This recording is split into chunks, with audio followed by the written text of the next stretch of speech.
Bueno, buenas tardes. Vamos a dedicarnos hoy a estudiar el fenómeno de difusión.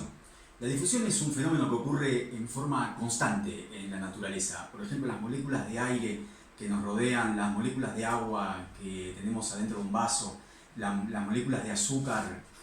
que tenés adentro de la taza de té que te estás tomando, están agitándose permanentemente debido a su temperatura, es lo que se llama la agitación térmica. Como las moléculas están permanentemente agitándose, esto les permite moverse de un lugar al otro, mezclándose entre sí, chocando unas con otras. Para estudiar este fenómeno voy a elegir un sistema completamente arbitrario, en el cual tenemos dos compartimientos que están separados por una barrera, que por ejemplo podría ser una membrana. Hay que tomar en cuenta que para que haya difusión no es necesario que haya barreras, pero por conveniencia voy a elegir un sistema que tenga una barrera. Y en este caso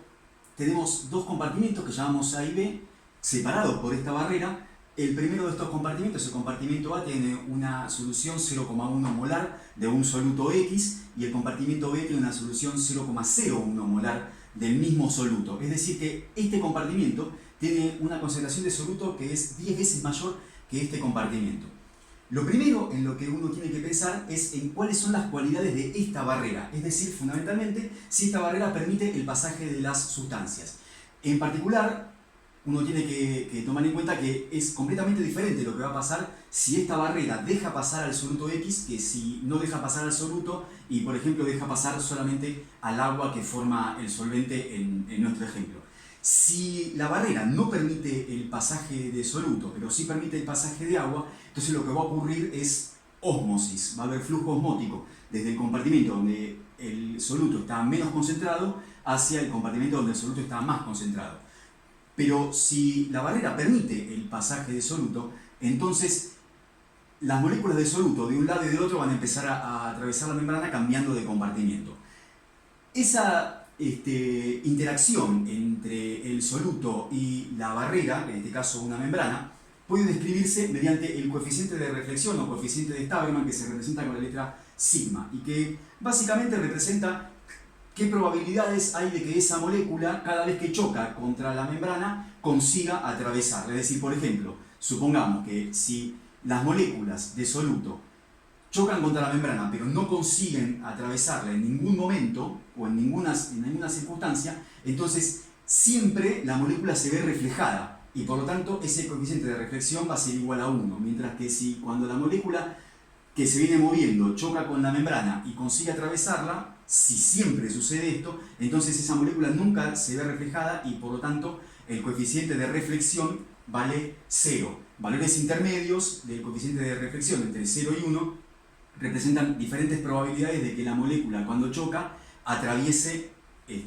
la membrana. Así, coeficientes de reflexión más elevados representan permeabilidades más bajas a través de la membrana. Para estudiar entonces el fenómeno vamos a imaginar esta situación en la cual tenemos los dos compartimentos separados por una membrana que permite el pasaje del soluto. En el compartimento A tenemos una solución 0,1 molar del soluto al que llamamos X y en el compartimento B tenemos una solución 0,01 molar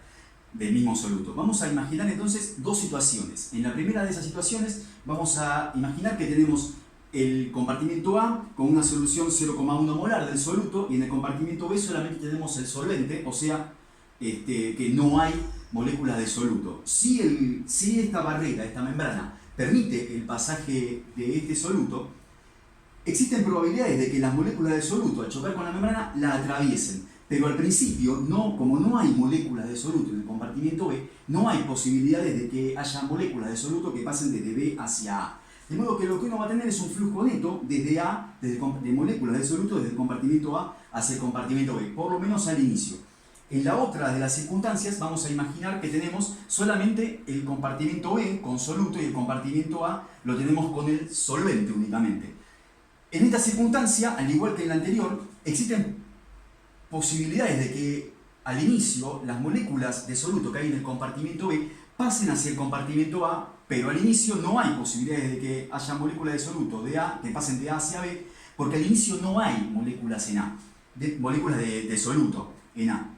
De modo que vamos a tener flujo de soluto desde B hacia A. cuando uno junta las dos circunstancias, mira que en el compartimento B hay moléculas de soluto y por lo tanto es posible que las moléculas que estén acá, al acercarse a la membrana, atraviesen y pasen hacia el compartimento A. Y también hay posibilidades de que las moléculas que están en el compartimento A pasen hacia el compartimento B. De modo que uno va a tener flujo de moléculas de soluto hacia los dos lados. Ahora, cuando uno mira esto, dice, bueno, pero evidentemente, como las moléculas en el compartimento A están más concentradas que en el compartimento B, probablemente sea mucho más probable que haya moléculas del compartimento A que pasen hacia B que moléculas de B que pasen hacia A. De modo que uno va a tener flujo neto, el resultado de la suma de los dos flujos, el de A hacia B y el de B hacia A, un flujo neto que vaya desde A hacia B, de modo que va a haber más moléculas que pasen de A hacia B que de B hacia A. Es decir, repito, que haya un flujo neto de moléculas de soluto desde A hacia B. Esa probabilidad de que las moléculas de soluto salgan de un compartimento y vayan hacia el otro, tanto de A hacia B como de B hacia A, puede representarse mediante un concepto que se denomina potencial químico.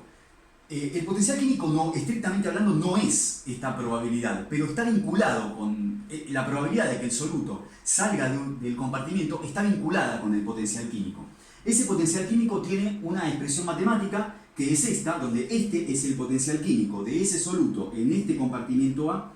y eso es igual al potencial químico de este soluto en condiciones estándar, sumado a R, que es la constante general de los gases, T, que es la temperatura absoluta, y el logaritmo de la concentración de ese soluto X en este compartimento A. Esto entonces está vinculado de alguna manera con la probabilidad de que el soluto que tenemos acá, este soluto X, salga del compartimento A y pase hacia el otro. Del mismo modo tenemos un potencial químico del soluto en el compartimento B, que nos expresa la probabilidad de que el soluto salga del compartimento B y pase hacia A. Por supuesto, cuando uno mira esto, si ve que el potencial químico está vinculado con la concentración del soluto en ese compartimento, ve que al hacer la cuenta, el potencial químico en el compartimento A me va a dar más grande, por estar más concentrado el soluto, que el potencial químico del compartimento B, porque en este compartimento la concentración de soluto es más pequeña. Mencioné recién que ese potencial químico está vinculado con la probabilidad de que el soluto abandone ese compartimento y pase hacia el otro, pero que no es esa probabilidad. Bueno, ¿qué es entonces el potencial químico? Para analizar qué es el potencial químico de un soluto en un compartimento, lo que me parece que conviene hacer es hacer un análisis dimensional. Lo que vamos a hacer es simplemente considerar cuáles son las unidades de cada una de estas magnitudes y vamos a ver cuáles son las unidades del potencial químico, y eso nos va a expresar qué es conceptualmente el potencial químico. El logaritmo natural de una cantidad no tiene unidades y por lo tanto es adimensional. T es la temperatura absoluta que se mide en kelvins o grados Kelvin, y R es la constante de los gases que seguramente ya estudiaron con otros valores en la secundaria. Probablemente en aquel momento hayan visto el valor 0,082 atmósfera por litro sobre Kelvin por mol, o la que van a ver en bioquímica, que es 1,98 calorías sobre Kelvin por mol. Bueno, en el caso de las unidades que nos conviene utilizar a nosotros, son R vale 8,31 Joule sobre Kelvin por mol. Y de alguna manera esta constante de los gases ideales expresa la energía que posee cada mol de moléculas de una sustancia por cada Kelvin de temperatura absoluta. Cuando yo opero la unidad que me queda de R, que es Joule, Kelvin, mol, con la unidad de la temperatura absoluta, que es Kelvin, me queda Joule por Kelvin dividido Kelvin por mol, o sea, esta por esta dividido esta por esta. Kelvin y Kelvin se cancelan y me quedan Joule por mol, que es o sea, Joule dividido mol, que se lee Joule por mol, que es la unidad del potencial químico. Es decir, que el potencial químico es la energía que está vinculada a cada mol de moléculas de una sustancia. Partimos entonces de la idea de que existe un potencial químico para el soluto en el compartimento A y un potencial químico para el mismo soluto en el compartimento B, que al hacer la cuenta vamos a ver que como la concentración del soluto en A es más grande que la concentración del soluto en B, siempre por supuesto que las temperaturas absolutas en ambos compartimentos sean iguales, pero supongamos que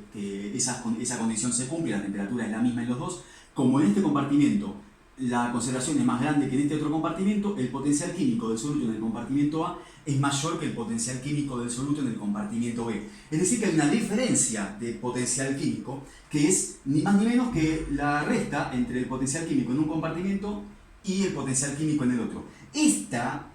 diferencia de potencial químico es lo que se llama gradiente químico y es la fuerza impulsora para la difusión. Es decir, que la difusión tiene como fuerza impulsora una relación de concentraciones y además la agitación térmica, que es la que está contenida en la temperatura absoluta.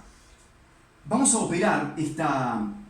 expresión. Esto es simplemente un poquito de álgebra que vamos a hacer. Entonces reemplazamos la expresión del potencial químico en el compartimento A, la reemplazamos por esto, le restamos el potencial químico en el compartimento B, ¿sí? Operamos esto y nos queda entonces mu0 más R por T por el logaritmo natural de la concentración en A menos mu0 menos, cambiamos el signo acá entonces, R por T por el logaritmo natural de la concentración en B. Y tomamos esto en la siguiente diapositiva y lo dejamos así. Tomamos entonces la última expresión que nos quedó de la diapositiva anterior y vamos a operar un poquito más esto. Tenemos entonces mu0 menos mu0, esas dos se cancelan y entonces me quedan simplemente los dos términos que tienen R por T por el logaritmo natural de la concentración. Sacamos como factor común R por T y nos queda que mu0, que el gradiente químico es R por T por la diferencia de los logaritmos, y la diferencia de los logaritmos es el logaritmo del cociente, de modo que nos queda que el gradiente químico es R por T por el logaritmo natural del cociente de las concentraciones, o sea, de la relación de concentraciones que haya. Seguimos entonces con el mismo ejemplo en el cual teníamos los dos compartimientos separados por la membrana que permite el pasaje de soluto. La concentración en el compartimento A es 10 veces superior a la concentración del soluto en el compartimento B, y como estuvimos conversando recién, debido a que en el compartimento A el potencial químico es más grande que en el compartimento B, entonces va a haber más moléculas de soluto que pasen desde A hacia B al inicio que moléculas de soluto que pasen de B hacia A. De modo que mientras la concentración del soluto en A sea superior a la concentración del soluto en B,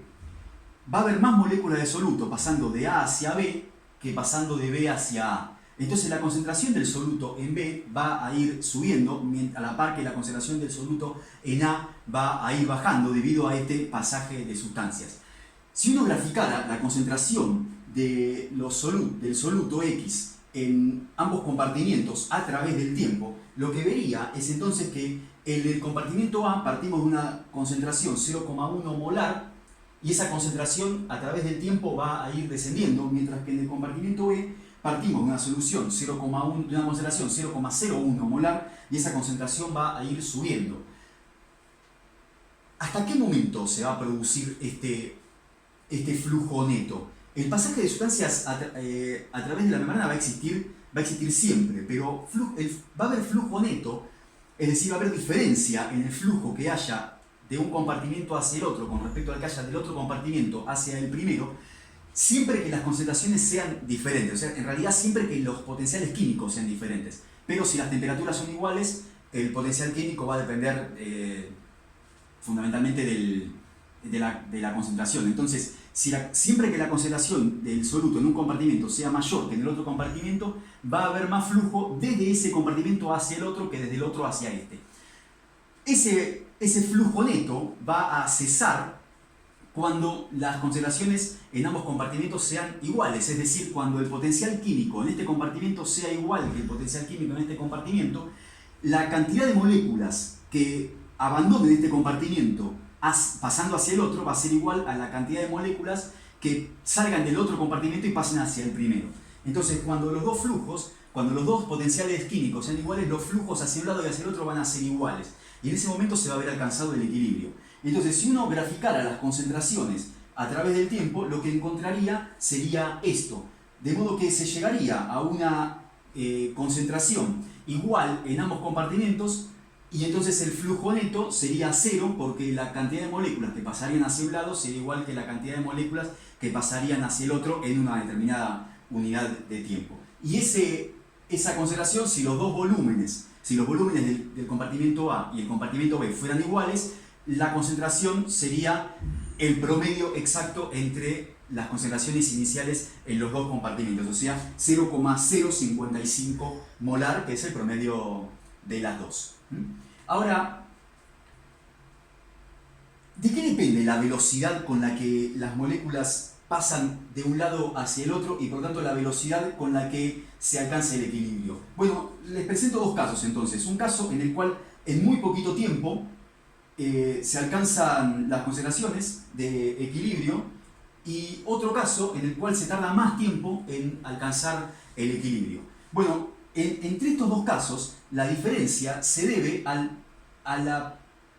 facilidad con la cual el soluto atraviesa la membrana, es decir, que se debe a la permeabilidad de la membrana para ese soluto, es decir, que se debe al coeficiente de reflexión de Staberman. Cuanto más alto sea el coeficiente de reflexión, significa que más baja es la permeabilidad y por lo tanto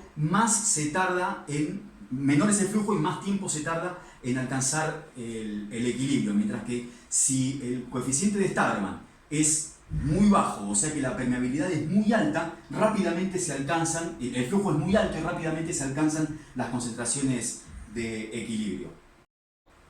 Para terminar entonces, cuando uno parte de la situación inicial en la cual teníamos dos soluciones de diferente concentración, en la cual en el compartimento A teníamos una solución que está 10 veces más concentrada en el compartimento B, a medida que pasa el tiempo y de acuerdo con la permeabilidad que tenga esa membrana,